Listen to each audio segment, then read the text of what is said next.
सा चैप्टर ज्यादा इंपॉर्टेंट है, कौन सा कम इंपॉर्टेंट है, किसे पहले पढ़ें किसे बाद में पढ़ें। जेईई मेंस केवल इन्हीं दोनों लेवल के क्वेश्चंस पे फोकस करता है, इजी या मॉडरेट, क्योंकि ऑर्गेनिक केमिस्ट्री और इनऑर्गेनिक केमिस्ट्री के अंदर ऑलमोस्ट सभी सवाल आते हैं एनसीईआरटी से। तो आप अपने मार्क्स को कम से कम 35 से 40 तक बढ़ा सकते हैं, may be more. Hello students, नमस्कार, आदाब, सत श्री अकाल, कैसे हैं आप लोग। जेईई मेन 2026 केमिस्ट्री के अंदर अगर फुल मार्क्स स्कोर करना चाहते हैं तो ये वीडियो शुरू से लेकर लास्ट तक जरूर देखें। आपके सभी सवालों का उत्तर मिलने जा रहा है, कौन सा चैप्टर ज्यादा इंपॉर्टेंट है, कौन सा कम इंपॉर्टेंट है, किसे पहले पढ़ें किसे बाद में पढ़ें, सिली मिस्टेक्स को कैसे अवॉइड करें, एग्जाम के अंदर पेपर अटेम्प्टिंग स्ट्रेटेजी क्या होनी चाहिए, इन सभी सवालों का उत्तर दूंगा मैं आपको। तो देखिए, प्रिपरेशन के लिए आपके पास लगभग 3 महीने हैं और इन 3 महीनों को हमने 3 अलग अलग फेज में डिवाइड किया है। जो पहला फेज है वो है लगभग 0 to 45 डेज तक का। ये फेज 1 दिसंबर या फर्स्ट वीक ऑफ दिसंबर के आसपास आपका खत्म हो जाना चाहिए और आपकी प्रिपरेशन के लिए सबसे क्रूशियल फेज यही है। इस फेज में आप कितनी कर्तव्य निष्ठा के साथ अपना काम करते हैं ये डिसाइड करेगा कि जेईई मेन में आप कितने नंबर पा रहे हैं केमिस्ट्री के अंदर। तो इन 45 दिनों में आपको फिजिकल केमिस्ट्री के अंदर, ऑर्गेनिक केमिस्ट्री के अंदर और इनऑर्गेनिक केमिस्ट्री के अंदर क्या क्या करना है, ध्यान से सुनिए।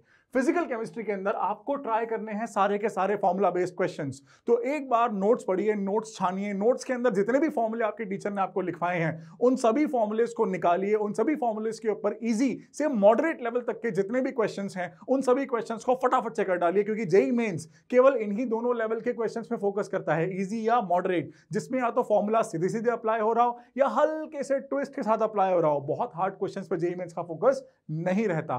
तो फिजिकल केमिस्ट्री के बाद चलते हैं आइए ऑर्गेनिक केमिस्ट्री की तरफ। ऑर्गेनिक केमिस्ट्री में आपको नोट्स रिवाइज करने हैं। जो भी आपने इन 2 साल के अंदर अपने नोट्स प्रिपेयर किए हैं उन नोट्स को अच्छे से गो थ्रू करिए। जितने भी मैकेनिज्म, जितने भी रिएजेंट्स, जितनी भी रिएक्शंस का नाम आपने लिखा है उन सभी रिएक्शंस का नाम, उनके एक या दो एग्जाम्पल और एक आध एक्सेप्शन आपको जरूर याद होना चाहिए जेईई मेंस के लिए।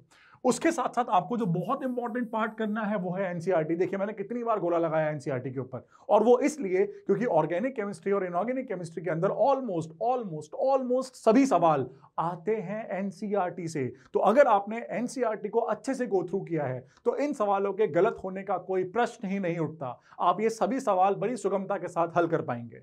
देखिए, लगभग सेम अप्रोच है इनऑर्गेनिक केमिस्ट्री के अंदर भी। इनऑर्गेनिक केमिस्ट्री और ऑर्गेनिक केमिस्ट्री में NCERT is a very important part. NCERT अगर आपने पढ़ा है इनऑर्गेनिक और ऑर्गेनिक केमिस्ट्री में तो आप एक भी मार्क नहीं गंवाएंगे। अब देखिए, ये 45 दिन जब खत्म होंगे तो हम ये उम्मीद कर सकते हैं कि आप कॉन्सेप्ट के ऊपर अपनी पकड़ हासिल कर चुके होंगे। आप जो भी कॉमन एरर्स कर रहे हैं उन कॉमन एरर्स का एक लॉग बना चुके होंगे और वो एरर आगे नहीं ट्राई करेंगे, आगे कोशिश करेंगे कि वो एरर ना हो।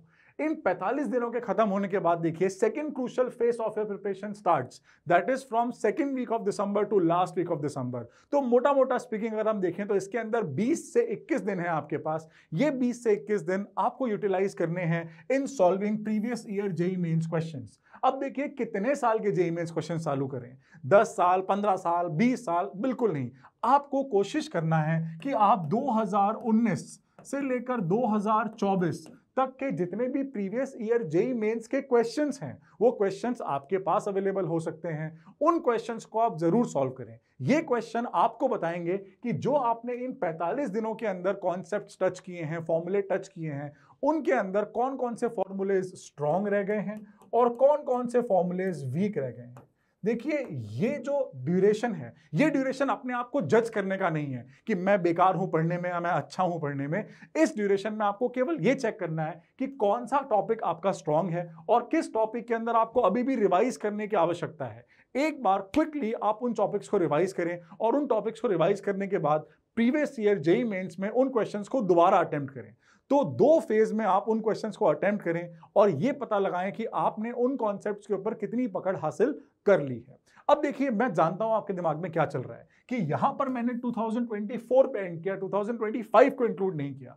2025 is a very important part of phase 3 of your preparation.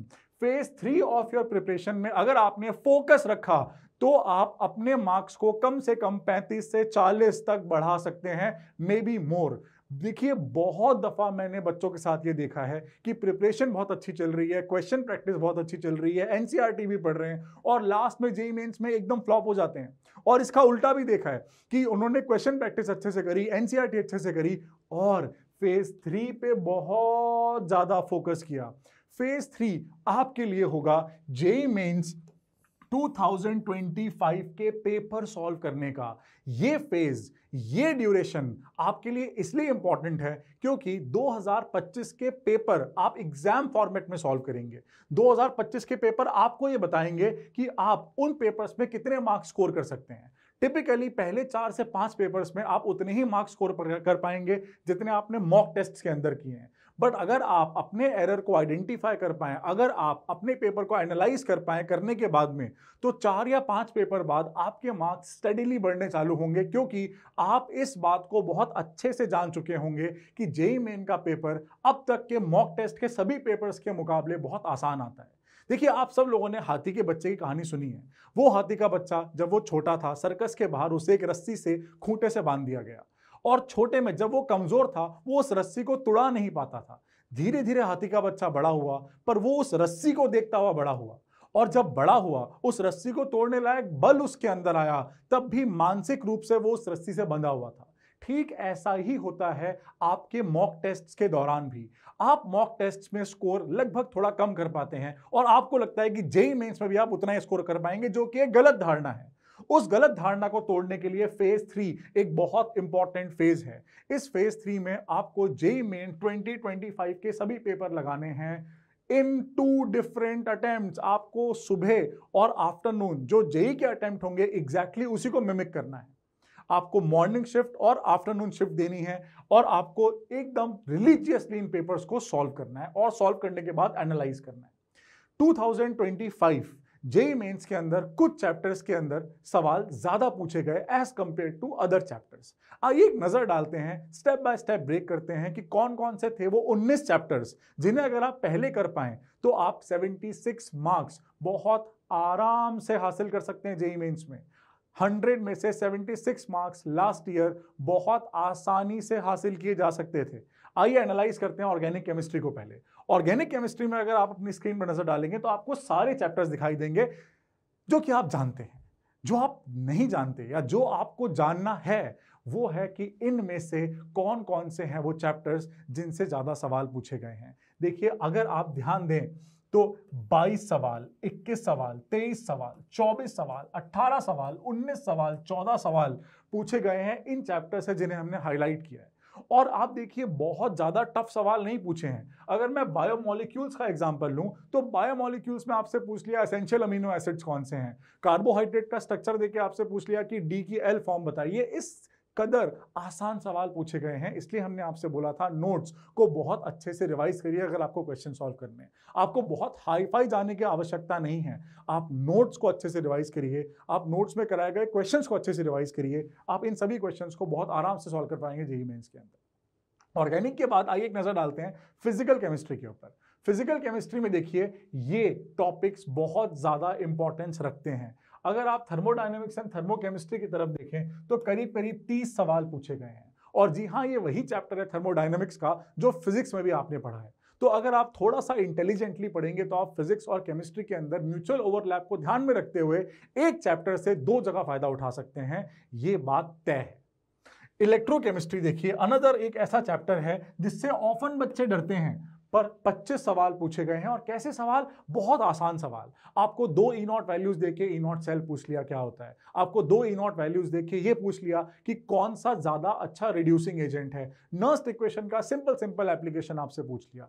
तो अगर आपने फॉर्मूले अच्छे से रिवाइज कर रखे हैं तो ये क्वेश्चंस आपके लिए बहुत आसान होने वाले हैं। और अगर आपने मान लीजिए किसी रीजन से किसी भी चैप्टर को मिस किया है फिजिकल में, ऑर्गेनिक में, इनऑर्गेनिक में, तो रेस्ट एश्योर्ड हम उन चैप्टर्स को कवर करने में आपकी पूरी सहायता करेंगे। बस हमारे साथ जुड़े रहिए। अब देखिए एक बार बात करते हैं इनऑर्गेनिक केमिस्ट्री की। इनऑर्गेनिक केमिस्ट्री में अगर आप ध्यान दें तो what catches your I is कि नंबर ऑफ चैप्टर्स फिजिकल और ऑर्गेनिक की तुलना में बहुत कम है।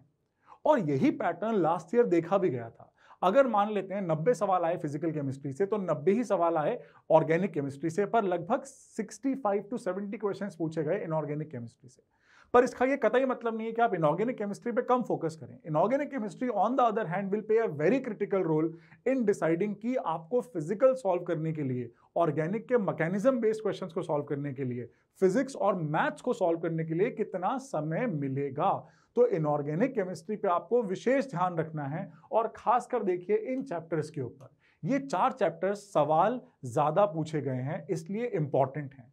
देखिए एक सवाल आपके मन में उठ रहा होगा कि केमिकल बॉन्डिंग ऐसे तो बहुत इंपॉर्टेंट चैप्टर है, तो फिर इससे सवाल इतने कम क्यों पूछे गए। देखिए ज्यादा कम सवाल नहीं है, पर इट इज जस्ट दैट कि बाकी चैप्टर्स के सवाल बहुत ज्यादा थे, इसलिए ये छुप गया।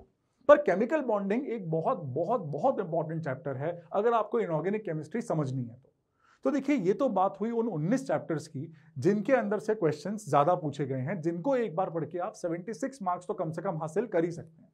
पर आपने अगर एक और इंटरेस्टिंग ऑब्जर्वेशन करी हो केमिस्ट्री के अंदर, तो ऐसा नहीं है कि किसी चैप्टर से कोई भी सवाल ना पूछा गया, तो सभी चैप्टर से कुछ ना कुछ सवाल जरूर पूछे गए हैं। इसलिए केमिस्ट्री में आप प्लीज इन बातों को फोकस करना बंद कर दीजिए कि कौन सा चैप्टर इंपॉर्टेंट है और कौन सा नहीं है।